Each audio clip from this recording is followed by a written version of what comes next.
Bienvenue dans Au cœur de l'info sur France 24. Il est 19h à Paris. À la une de l'actualité en Israël, les 4 dépouilles d'otages rendues par le Hamas ont été identifiées. Dans 10 minutes, le débat est consacré à la crise politique en France. On va revenir sur la déclaration de politique générale de Sébastien Lecornu. Quelles sont les réactions politiques? Sera-t-il oui ou non censuré? Dans quelle mesure son gouvernement est-il en sursis? Ça sera le débat.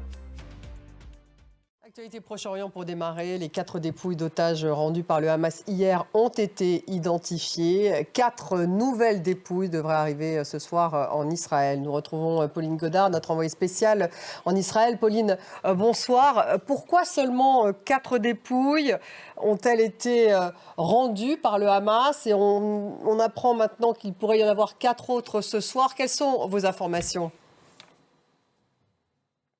Merci Pauline Godard en direct d'Israël, et cela a fait écho auprès de Donald Trump qui demande à l'instant le retour des corps des otages décédés à Gaza.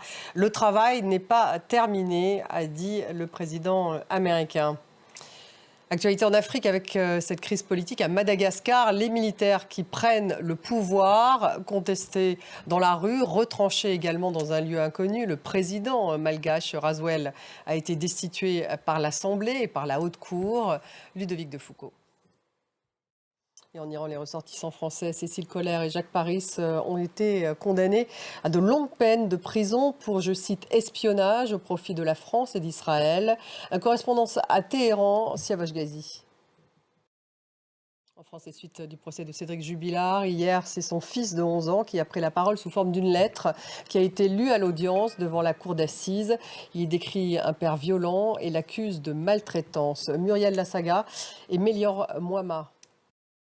En France, toujours l'hommage dans les collèges et lycées aux 2 professeurs, Samuel Paty et Dominique Bernard, assassinés par de jeunes islamistes radicalisés il y a 5 ans et 2 ans. Partout en France, 1 minute de silence a été observée ce matin à 10h. Laetitia Legendre, Julie Poirier et Frédéric Bonne. Merci de nous avoir suivis. Restez avec nous tout de suite. Le débat consacré à la politique française, à la crise politique, à cette déclaration de politique générale de Sébastien Lecornu. Quelles sont les réactions politiques? Quelle est la probabilité que Sébastien Lecornu, le nouveau Premier ministre, soit censuré? C'est tout de suite.